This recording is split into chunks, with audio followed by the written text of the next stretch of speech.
Cumprimento a todos os meus irmãos com a paz de Jesus. Seja bem-vindo ao estudo da lição da Escola Sabatina número 10, Mansidão no Crisol.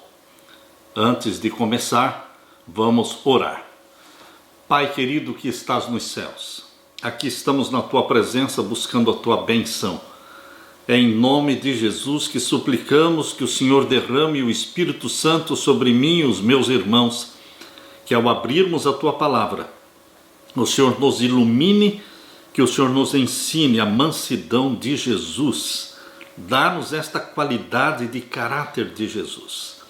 Que o Espírito Santo imprima em nós este caráter de Cristo representado pelo fruto do Espírito Santo, que inclui a mansidão. É em nome de Jesus que pedimos. Amém, Senhor. Mansidão no crisol. A mansidão só se desenvolve no crisol. A paciência só se desenvolve no crisol. Queridos, no verso áureo diz: bem-aventurados os mansos, porque eles herdarão a terra. Não são os violentos, não são os grandes guerreiros que possuirão a terra. Não são os possessivos, mas sim os mansos. Bem-aventurados os mansos, porque eles herdarão a terra. Mateus 5, verso 5. A palavra manso não é muito ouvida em nossos dias. Não é qualidade de caráter aos olhos da maioria. Aos olhos da maioria, a mansidão não é uma qualidade de caráter. Não é um traço de caráter desejado pela maioria. Porque muitos consideram a mansidão como sinal de fraqueza, de covardia. Por isso, muitos rejeitam a mansidão, representada na Bíblia através do caráter de Jesus. Mansidão, queridos, no dicionário, é definida como a capacidade de suportar danos com paciência e sem ressentimento. Isto não é fácil. Vou repetir. Mansidão é definida como sendo a capacidade de suportar danos com paciência, sem ressentimento. Não é à toa que não se ouve muito sobre mansidão, visto que é uma característica não muito respeitada na cultura atual. Às vezes, a Bíblia traduz esta palavra mansidão por humildade, traço de caráter que também não é visto como algo desejável pela maioria das culturas. Quem valoriza a humildade? As pessoas não querem saber de humildade. No entanto, mansidão é uma das características mais poderosas de Jesus e dos seguidores de Jesus. Ela não é um fim em si mesma. A mansidão de espírito pode ser uma arma poderosa nas mãos daqueles que estão em meio à dor e ao sofrimento. Na verdade, o crisol é um ótimo lugar para se aprender a mansidão de coração, pois com ela podemos ser testemunhas poderosas de Deus. Qual é a relação entre sofrimento e mansidão? Será que a mansidão pode ser desenvolvida sem sofrimento? Em meio às dificuldades, como podemos ser testemunhas aos outros sobre a mansidão? Deus quer desenvolver em você e em mim este traço de caráter poderoso de Jesus, mansidão. Mas Deus quer saber se você deseja a mansidão de Jesus Cristo. Porque é Jesus Cristo que se coloca na sua frente para ser copiado, para ser imitado, para ser assimilado, para ser reproduzido em você e em cada cristão. No livro Desejado de Todas as Nações, na página 615, nós lemos assim: Jesus pousa para ser reproduzido em cada discípulo. Ele quer ser visto em você e em mim, que as pessoas consigam ver Jesus Cristo em nós, para a glória de Deus. Aleluia! Na parte de domingo, pão quebrado e vinho derramado. O que você entende por esta expressão? Oswaldo Chambers disse que nós deveremos ser pão quebrado e vinho derramado. O que significa isso? Como é que você entende esta expressão? O que é ser pão quebrado e vinho derramado? Queridos, nós deveremos ser Jesus para os outros. Jesus é o pão que foi quebrado. E nós comemos deste pão. E nós bebemos do suco da vide, do vinho sem fermento, que simboliza o sangue de Jesus Cristo. Jesus Cristo é o pão quebrado. Jesus Cristo é o vinho derramado, o vinho que representa o sangue de Jesus derramado na cruz. Espelhando-nos em Jesus, imitando Jesus, refletindo o caráter de Jesus, nós seremos o pão quebrado e o vinho derramado para os outros.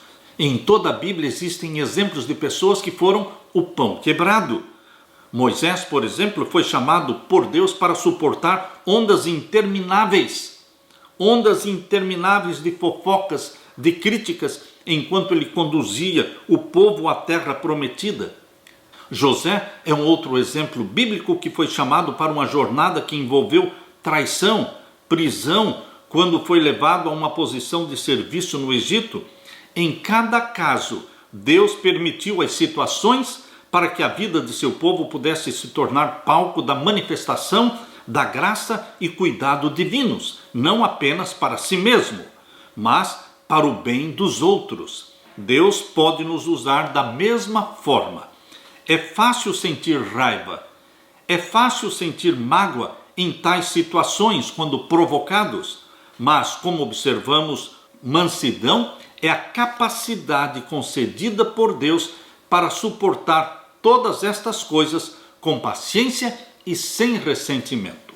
Vamos abrir a Bíblia em Ezequiel capítulo 24. Abra sua Bíblia, Ezequiel capítulo 24, vamos ler a partir do verso 15. Ezequiel capítulo 24, a partir do verso 15. Aqui nós lemos: E veio a mim a palavra do Senhor, dizendo: Filho do homem, eis que tirarei de ti o desejo dos teus olhos de um golpe, mas não lamentarás, nem chorarás, nem te correrão as lágrimas. Deus está falando para Ezequiel que ele sofreria, mas que ele não deveria lamentar e nem chorar. Diz aqui: eis que tirarei de ti o desejo dos teus olhos de um golpe, mas não lamentarás, nem chorarás, nem te correrão as lágrimas. Refreia o teu gemido, não tomarás luto por mortos. Ata o teu turbante e mete nos pés os teus sapatos, e não rebuçarás, e o pão dos homens não comerás. E falei ao povo pela manhã, e à tarde morreu minha mulher. Deus anunciou para Ezequiel que a sua esposa iria morrer, mas que ele não deveria ficar chorando e lamentando, porque ele estava sendo colocado como um modelo, como um exemplo para o povo de Deus. Queridos, aqui diz o verso 19: E o povo me disse: Não nos farás saber o que significam estas coisas que estás fazendo? E o verso 24: Assim vos servirá Ezequiel de sinal. Deus colocou Ezequiel como um sinal, como um exemplo, como uma mostra daquilo que aconteceria com o povo de Deus. Conforme tudo quanto fez, fareis. E quando isto suceder, então sabereis que eu sou o Senhor Jeová. Queridos, a esposa de Ezequiel morreu.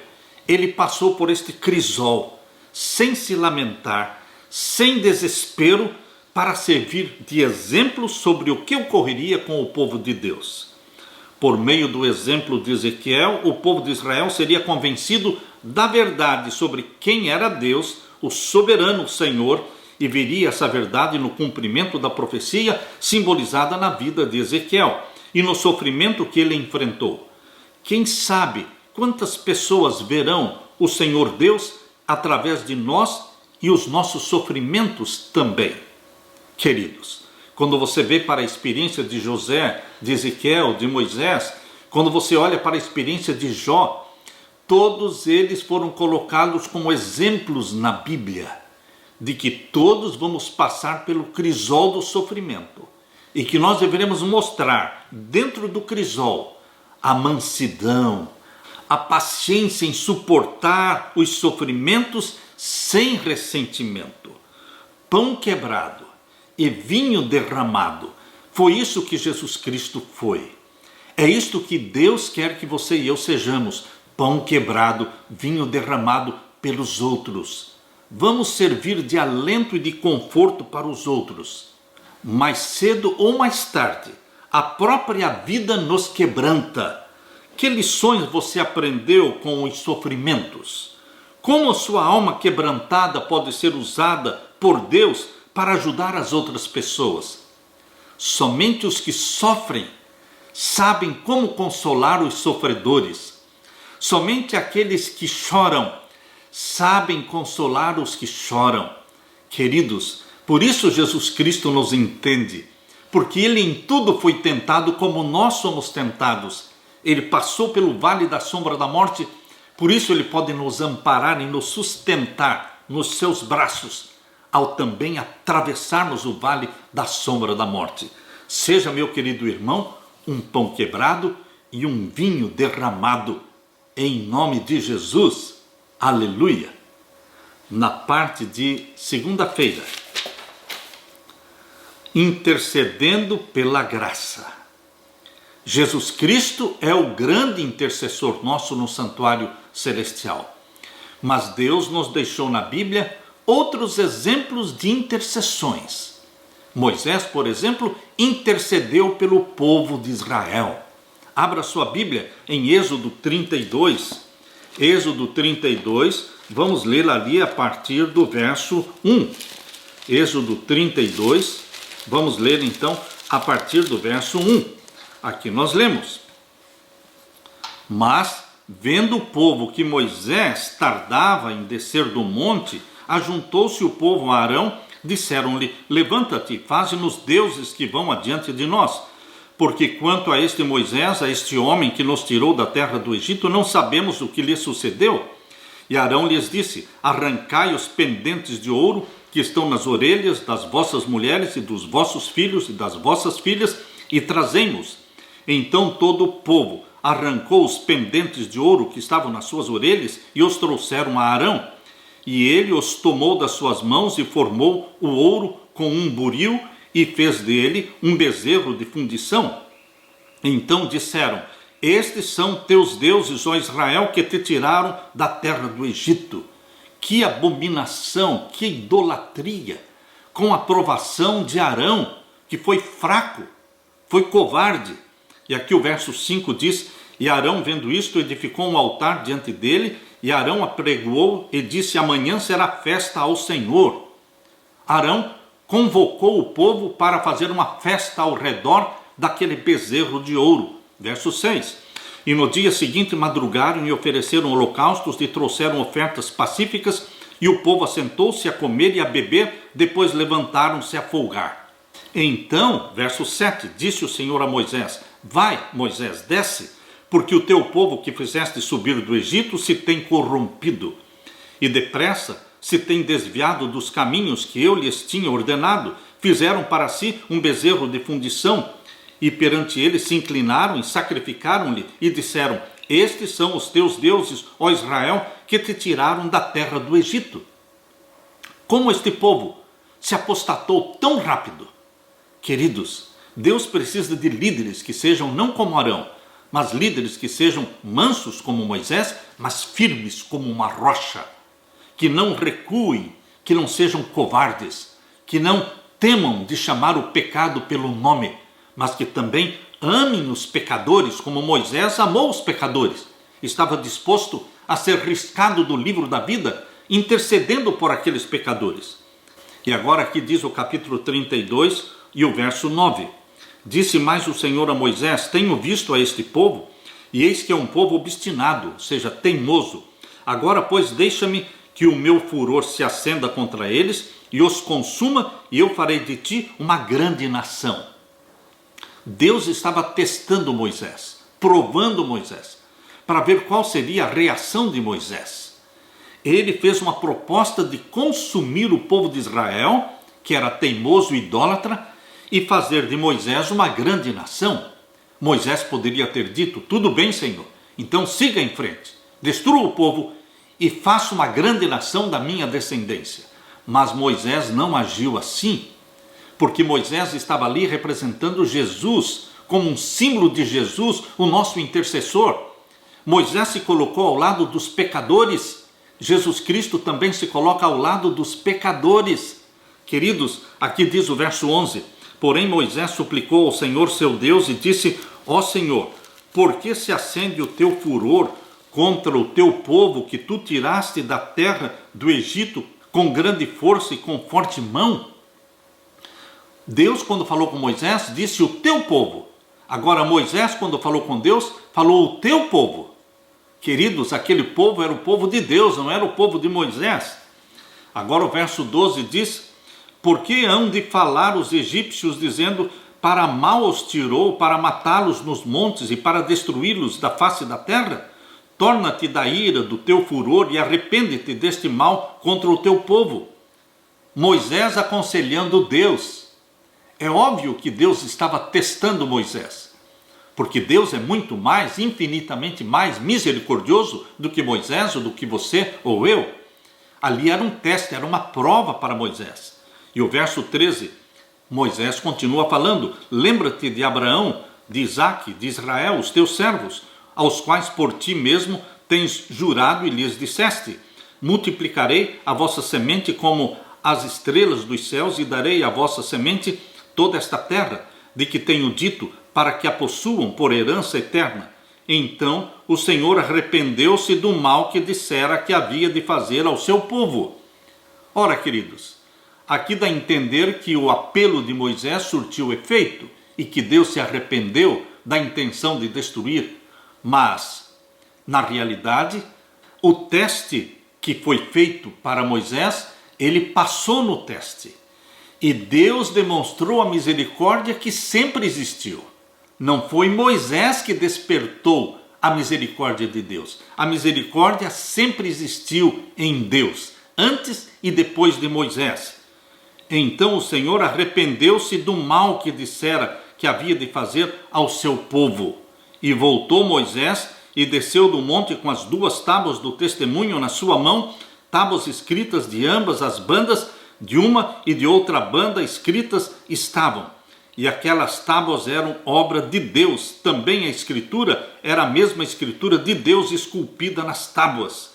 Queridos, Moisés passou pelo teste, mostrando misericórdia, colocando-se como intercessor entre Deus e o seu povo.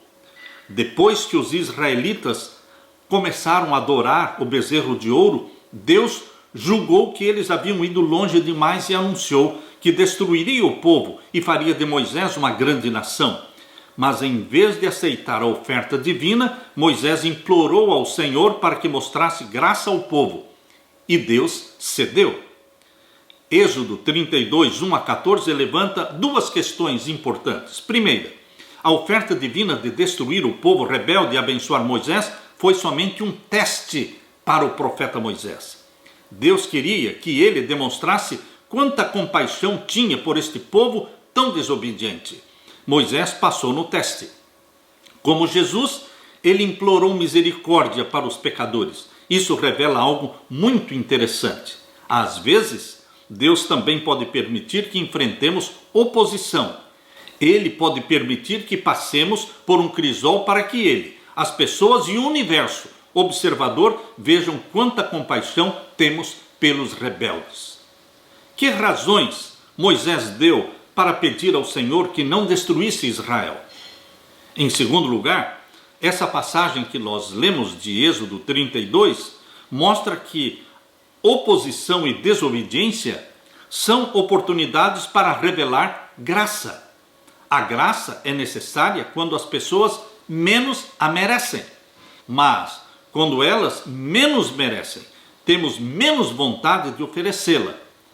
Quando a irmã de Moisés, Miriam, o criticou, ele clamou ao Senhor para curar a sua irmã Miriam da lepra. Isso está em Números, capítulo 12.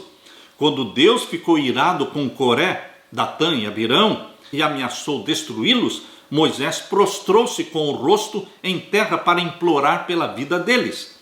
No dia seguinte, quando Israel resmungou contra Moisés pela morte dos rebeldes e Deus ameaçou destruí-los, Moisés novamente caiu sobre o seu rosto e pediu a Arão rapidamente que fizesse expiação por todos eles. Números capítulo 16.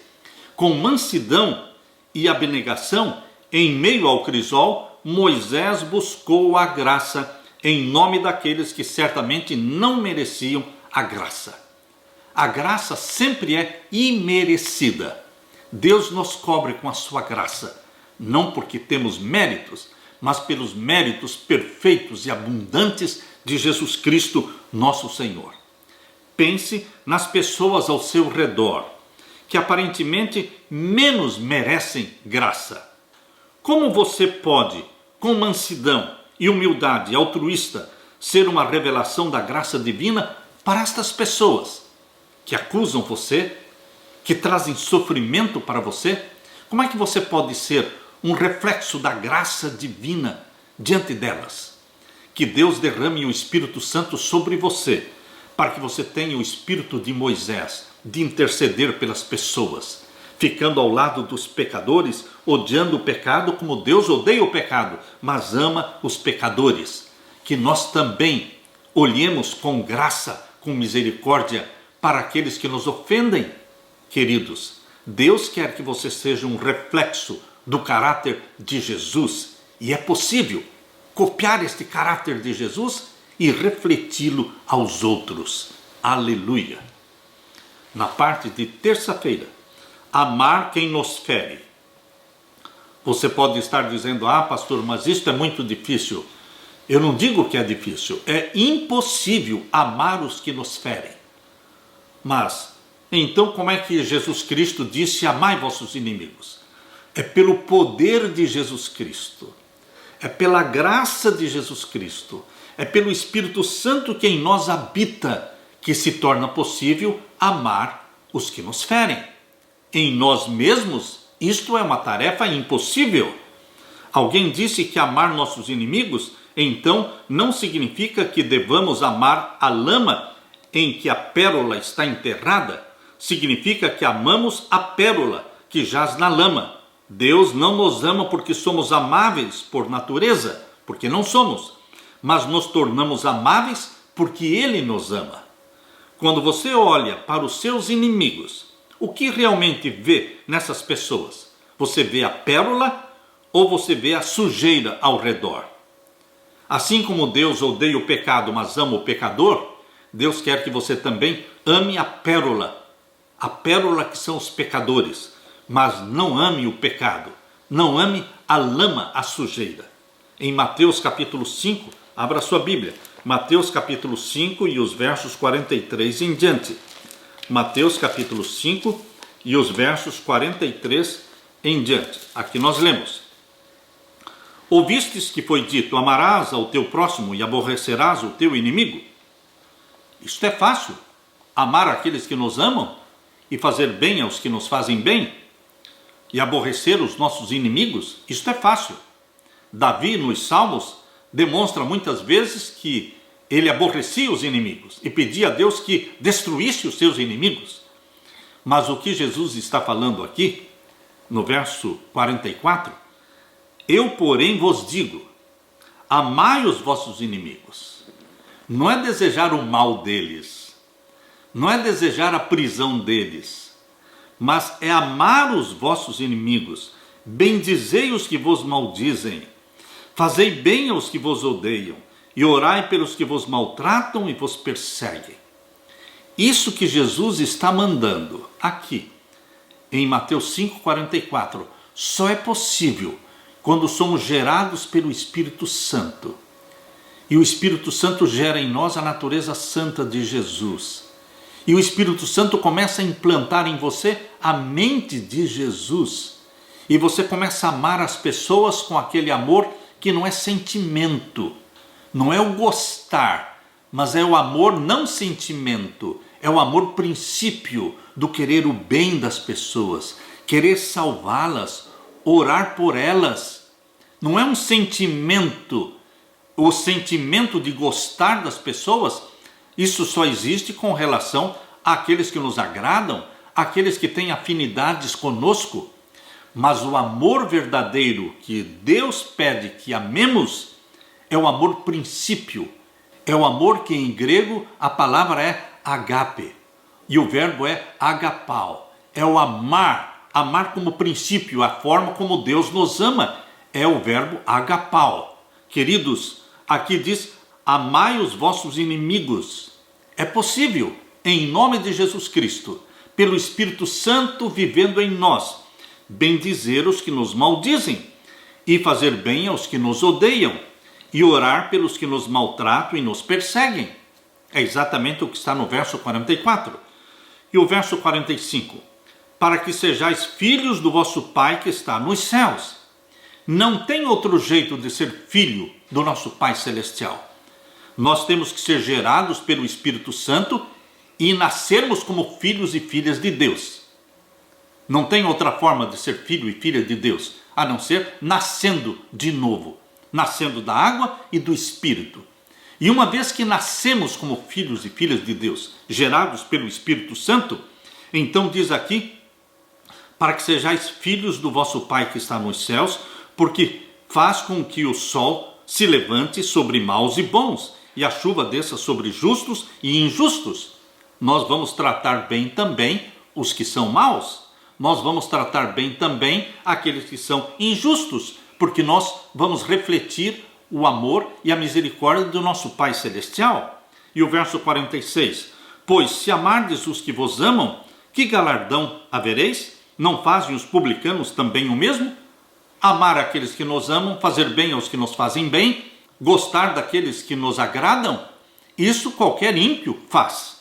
Mas o que Deus está pedindo aqui é algo que os ímpios não conseguem fazer. Amar os inimigos e fazer bem aos que nos aborrecem, somente os que foram gerados pelo Espírito Santo e receberam a mente de Jesus. Por isso diz aqui o verso 47, se saudardes unicamente aos vossos irmãos, que fazeis demais? Não fazem os publicanos também assim? Sede vós perfeitos, como é perfeito o vosso Pai que está nos céus. Nós nunca vamos alcançar a perfeição do nível de Deus, mas nós vamos alcançar a perfeição em nosso nível, como homens e mulheres pecadores. Queridos, é possível alcançar a perfeição em cada nível, em cada fase da nossa vida. A perfeição em cada fase da vida não significa que nós temos a perfeição absoluta, não.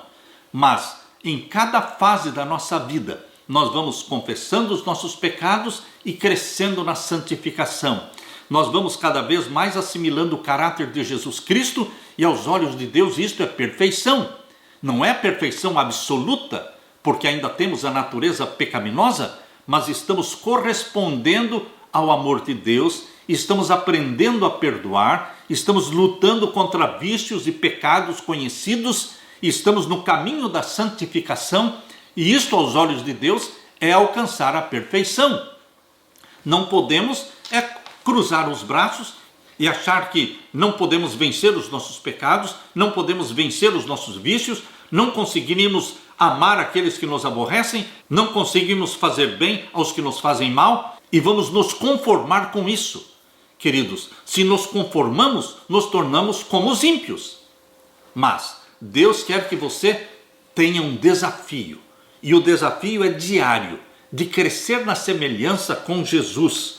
Queridos, em Mateus 5,45, Jesus usou o exemplo do seu Pai no céu, para ilustrar como deveremos tratar quem nos fere, quem talvez nos coloque no pior tipo de crisol. Jesus disse que o seu Pai envia as bênçãos da chuva, tanto para os justos como para os injustos. Se Deus dá a chuva até aos injustos, então como deveremos tratá-los? Jesus não quis dizer que devamos sempre ter um sentimento caloroso por todos os que nos causam problemas. Não é sentimento caloroso, é o amor princípio de orar por aquelas pessoas e desejar a salvação delas. Queridos, o amor pelos nossos inimigos não significa um sentimento caloroso, mas ações específicas em relação a eles que revelam cuidado e consideração. Jesus concluiu esta passagem com um verso que muitas vezes causa debate. Portanto, sejam perfeitos como é perfeito o Pai de vocês, que está nos céus. Mateus 5,48. Mas o significado é muito claro no contexto. Quem deseja ser perfeito como Deus deve mostrar amor aos seus inimigos como Deus mostra o amor aos dele. A perfeição mencionada por Jesus aqui, ela é a perfeição no âmbito de amar aqueles que nos causam sofrimento. Aqui diz, quem deseja ser perfeito como Deus deve mostrar amor aos seus inimigos como Deus mostra amor aos inimigos.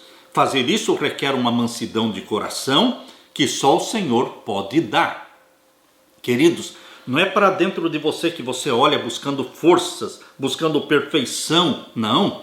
Você sabe que em você mesmo, em nós mesmos, não poderemos, não conseguiremos amar os que nos prejudicam, os que nos odeiam.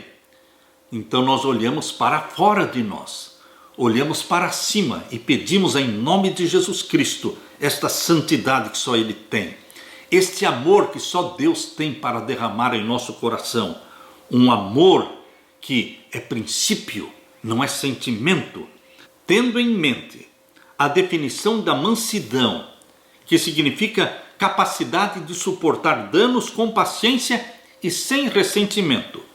Relacione as mudanças que você deve fazer para permitir que o Senhor lhe dê a mansidão de coração que o ajudará a ter a atitude correta em relação aos inimigos. Jesus dará para você a mansidão dele. Por isso Jesus disse, vinde a mim, vós cansados e oprimidos, eu vos aliviarei. Aprendei de mim que sou manso e humilde de coração. Aprendei de mim que sou manso e humilde de coração. Nós temos um modelo a imitar, e o modelo é Jesus. Aleluia! Na parte de quarta-feira, boca fechada. Os exemplos mais poderosos de mansidão no crisol vêm de Jesus. Acima de José, acima de Moisés, acima de qualquer outro.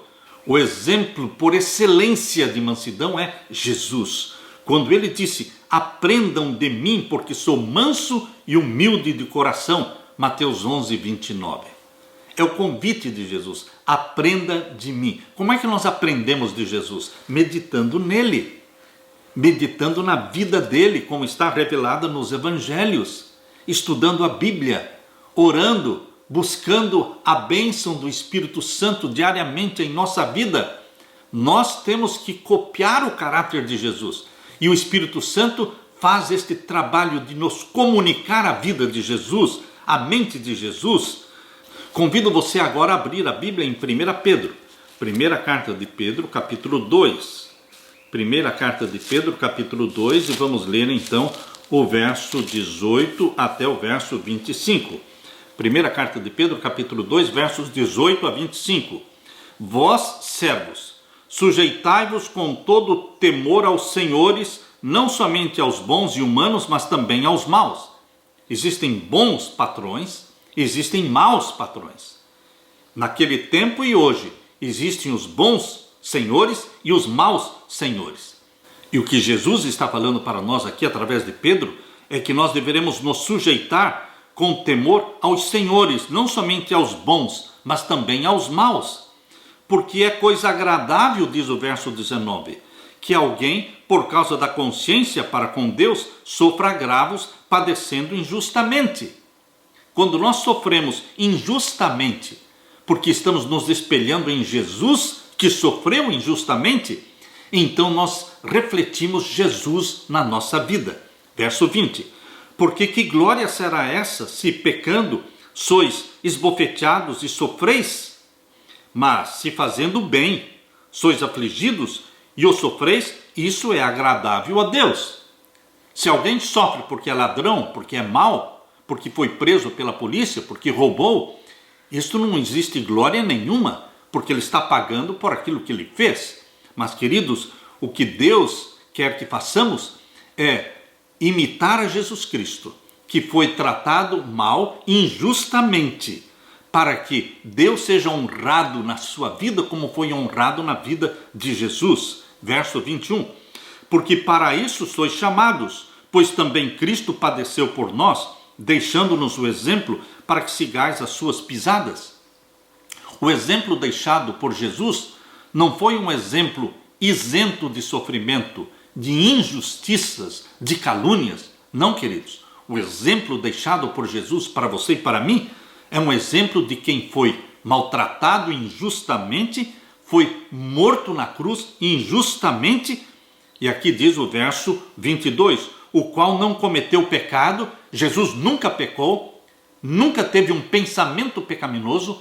Jesus não tinha pecados conscientes e Jesus não tinha também, nunca teve pecados inconscientes, que é o nosso caso. Nós temos pecados inconscientes.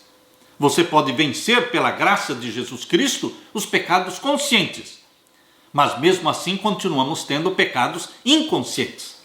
Mas Jesus Cristo não tinha pecados conscientes e também não tinha pecados inconscientes. Ele era santo desde o nascimento, gerado pelo Espírito Santo no ventre da Virgem Maria. Lucas 1,35, já nasceu santo e viveu vida santa, sem pecar conscientemente e sem pecar inconscientemente. E agora lemos aqui o verso 22, o qual não cometeu pecado, nem na sua boca se achou engano. Verso 23, o qual, quando o injuriavam, não injuriava, e quando padecia, não ameaçava. Quando ofendido, ele não se defendia. Quando caluniado, não se defendia, mas entregava-se àquele que julga justamente. Confiava na defesa do Pai. O Pai era a defesa do Filho, Jesus Cristo aqui na terra. O Deus Pai é a nossa defesa. Nós temos que nos espelhar em Jesus. Verso 24. Levando ele mesmo, Jesus, em seu corpo, os nossos pecados sobre o madeiro, sobre a cruz, para que, mortos para os pecados, pudéssemos viver para a justiça, e pelas suas feridas fostes sarados. A saúde, a salvação, o perdão, tudo que de bom que você pode receber, veio através das feridas de Jesus. Ele foi ferido pelos nossos pecados. Pelas suas feridas fostes sarados. E o verso 25, porque éreis como ovelhas desgarradas. Todos nós éramos ovelhas desgarradas, mas agora nós temos voltado ao pastor. Quem é o pastor? Jesus Cristo, o bispo das nossas almas. Queridos, esta carta de Pedro, 1 Pedro capítulo 2, versos 18 a 25, apresenta princípios de mansidão e de humildade que deveremos desenvolver no crisol, aprendendo do exemplo de Jesus Cristo, conforme Pedro falou. É terrível ver alguém tratar outra pessoa injustamente. E é doloroso demais quando somos tratados assim, visto que em geral temos um forte senso de justiça. Quando uma injustiça acontece, nossos instintos são de consertar as coisas, enquanto carregamos o que cremos ser uma ira justa e correta. Não é fácil viver assim. Talvez seja impossível, a menos que aceitemos uma verdade fundamental, a de que, em todas as situações injustas, devemos acreditar que o nosso Pai Celestial está no controle e que Ele agirá em nosso favor segundo a sua vontade. Em todas as situações em que estamos sendo injustiçados, temos que manter em mente que o nosso Pai Celestial está no controle e tudo que está vindo até nós e nos afetando, nos atingindo, passou pelas mãos do Pai e Ele liberou aquela provação, e Deus tem o controle na sua mão e vai agir em nosso favor segundo a sua vontade. Isso também significa que devemos estar abertos para a possibilidade de que, assim como Jesus sofreu e morreu, nós também poderemos, durante o sofrimento, durante o crisol, nós poderemos também morrer. Queridos, o conselho de Pedro, dado com base no exemplo de Jesus, é surpreendente porque parece que o silêncio em face do sofrimento injusto é um testemunho maior da glória de Deus do que corrigir as pessoas. Quando questionado por Caifás e Pilatos, Jesus poderia ter dito muitas coisas para corrigir a situação e se justificar, mas não o fez. Seu silêncio foi um testemunho da sua mansidão. Queridos, como você e eu lidamos com situações em que somos tratados injustamente? Nós processamos a pessoa? Nós nos colocamos a nos defender? Ou nós confiamos no nosso Pai Celestial, que tem o controle na sua mão e que não permitirá que sejamos maltratados ou que o sofrimento seja maior ou superior ao que nós podemos suportar, em nome e pelo poder de Jesus Cristo?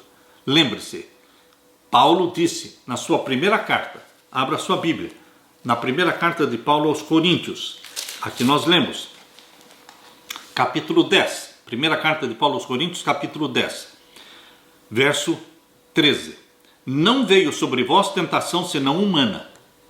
Toda tentação que Deus permite que venha até você é humana, mas fiel é Deus que vos não deixará tentar acima do que podeis. Deus tem o controle na mão dele. Ele pesa, ele mede antes de liberar uma provação. E aqui diz, Deus é fiel para convosco, que vos não deixará tentar acima do que podeis, antes com a tentação dará também o escape. Deus não simplesmente permite a tentação, mas também nos dará o escape, nos dará o poder para escapar, para suportar. Bendito seja o nosso Deus Pai, bendito seja o nosso querido Jesus, Salvador nosso, que em todas as situações de provas e sofrimentos, Ele nos dará o escape e vai nos dar força suficiente para suportar e refletir em nossa vida a mansidão de Jesus Cristo, a paciência de suportar sofrimentos sem ressentimentos. Aleluia! Na parte de quinta-feira, nossa rocha e refúgio.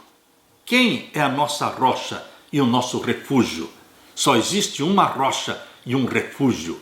Jesus Cristo é a rocha da nossa salvação. É esta rocha que acompanhou o povo de Israel através da travessia do deserto. É esta rocha da onde fluía água. Paulo diz que a rocha os seguia. Então, queridos, a rocha da nossa salvação nos segue dia e noite. A rocha está diante de nós, é Jesus Cristo. Em geral, as pessoas mais orgulhosas, arrogantes e agressivas são aquelas que sofrem de baixa autoestima. Isto é verdade. Sua arrogância, seu orgulho e total falta de mansidão ou humildade existem como um disfarce, talvez até inconsciente, para algo que lhes falta por dentro. O que precisam é o mesmo de que todos nós precisamos, senso de segurança. Mas quem é que nos dá o senso de segurança? Só Jesus. Dignidade é só Jesus que nos dá. De aceitação, especialmente em tempos de angústia e sofrimento. Podemos encontrar isso somente por meio de Jesus. Em suma, mansidão e humildade, longe de ser atributos de fraqueza, costumam ser a manifestação mais poderosa de uma alma firmemente alicerçada na rocha. A mansidão é um sinal de força na vida do cristão, porque esta era a força de Jesus Cristo. Ele era manso de coração. Nós lemos em Salmos, abra sua Bíblia, em Salmos 62. Salmo 62, vamos ler a partir do verso 1. Aqui nós lemos: a minha alma espera somente em Deus, dele vem a minha salvação. Faça suas as palavras que Davi escreveu aqui no Salmo 62. De onde vem a sua força, o seu refúgio, a sua salvação? A minha alma espera somente em Deus, dele vem a minha salvação. Verso 2: só ele é a minha rocha e a minha salvação, é a minha defesa, não serei grandemente abalado. Salmo 62, verso 5: ó minha alma, espera somente em Deus, porque dele vem a minha esperança. Vejam as palavras de confiança, plena confiança que Davi tinha no Deus da nossa salvação. Verso 6: Só Ele é a minha rocha e a minha salvação. É a minha defesa, não serei abalado.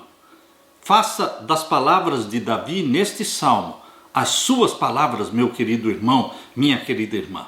O verso 7 diz: em Deus está a minha salvação e a minha glória, a rocha da minha fortaleza e o meu refúgio estão em Deus. Verso 8: confiai nele, ó povo, em todos os tempos. Quando devemos confiar em Deus? Em todos os tempos. Derramai perante ele o vosso coração. Deus é o nosso refúgio. E agora o verso 11: uma coisa disse Deus, 2 vezes eu a ouvi, que o poder pertence a Deus. Mas não é somente o poder que pertence a Deus. O que mais pertence a Deus? Verso 12: a ti também, Senhor, pertence o quê? A misericórdia, pois retribuirás a cada um segundo a sua obra. Queridos, Jesus Cristo é a nossa rocha e é o nosso refúgio. Nele nos escondemos, a Ele imitamos, nós vamos nos espelhar em nosso Senhor Jesus Cristo. No livro Maior Discurso de Cristo, na página 19, diz assim: os que sentiram sua necessidade de Cristo, os que choraram por causa do pecado e se sentaram com Cristo na escola da aflição, hão de, com o divino mestre, aprender a ser mansos. Vamos aprender com Jesus a ser manso. Ainda no livro Maior Discurso de Cristo, página 19 e página 21, diz: a paciência, a brandura, ao sofrer ofensas, não eram característicos apreciados pelos pagãos nem pelos judeus. A declaração feita por Moisés, sob a inspiração do Espírito Santo, de ser ele o homem mais manso que havia sobre a terra, não teria sido considerada pelo povo do seu tempo como um louvor. Teria antes exaltado piedade ou desprezo. Mas Cristo coloca a mansidão entre os primeiros atributos necessários para habitar em seu reino. Maior Discurso de Cristo, página 21. A mais severa prova de nobreza num cristão é o domínio de si mesmo. Aquele que, em face dos maus tratos ou de crueldade, deixa de manter espírito calmo e confiante, rouba a Deus do seu direito de nele revelar sua própria perfeição de caráter. Desejado de todas as nações, página 222. Friedrich Nietzsche, que viveu entre os anos de 1844 até 1900, filósofo alemão revoltado contra Deus, foi o filósofo que mais influenciou Adolf Hitler. Ele, Nietzsche, regozijava-se na ideia de uma super-raça, uma raça de super-homens para quem a virtude cristã da mansidão era uma virtude desprezível. Vejam só, Nietzsche ridicularizava a mansidão cristã, descrevendo-a como efeminada. Satanás tem um profundo ódio de cada uma das bem-aventuranças, principalmente daquela que diz: bem-aventurados os mansos. Mas, queridos, Jesus fala de si mesmo, dizendo: tomai sobre vós o meu jugo, Mateus capítulo 11, e o verso 29 e 30, tomai sobre vós o meu jugo e aprendei de mim, disse Jesus, que sou manso e humilde. Por isso Satanás odeia a mansidão, porque o vencedor que derrotou a Satanás, ele é descrito como sendo manso e humilde. E aqui Jesus diz: e encontrareis descanso para as vossas almas, porque o meu jugo é suave e o meu fardo é leve. Mateus 11, 29 e 30. Queridos, Jesus não possuía um caráter vacilante, nem um caráter indeciso. Jesus possuía um caráter robusto, que sob as mais provocantes ameaças se mantinha calmo. Esse é o caráter que o Espírito Santo imprimirá em você e em mim, se pedirmos, se buscarmos, cada dia. No livro Patriarcas e Profetas, página 628, nós lemos a verdadeira grandeza de um homem ou de uma mulher. é medida pelos sentimentos que eles dominam e não pelos sentimentos que o dominam. Patriarcas e Profetas, página 628. No livro Santificação, na página 16, diz: o mais precioso fruto da santificação é a graça da mansidão. Vamos buscar com fé, com oração, a graça da mansidão, que é o mais precioso fruto da santificação. Ainda no livro Santificação, página 17.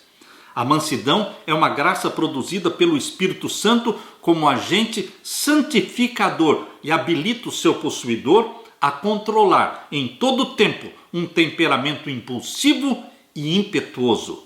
Queridos, Jesus Cristo pousa para ser retratado, reproduzido em cada um dos seus discípulos. Desejado de todas as nações, página 615. Jesus hoje, enquanto você estuda a Bíblia, enquanto você ora, enquanto você medita em Jesus, ele pousa na sua frente para ser copiado, reproduzido em cada discípulo. Quando Jesus Cristo for reproduzido no seu povo, ele virá para buscá-los como seus e nos arrebatará para o céu. Aleluia! Deixo com você, meu querido irmão, o exemplo de Jesus para ser copiado. Deixo com você a bênção do meu Jesus e a paz que só Ele pode dar. Amém.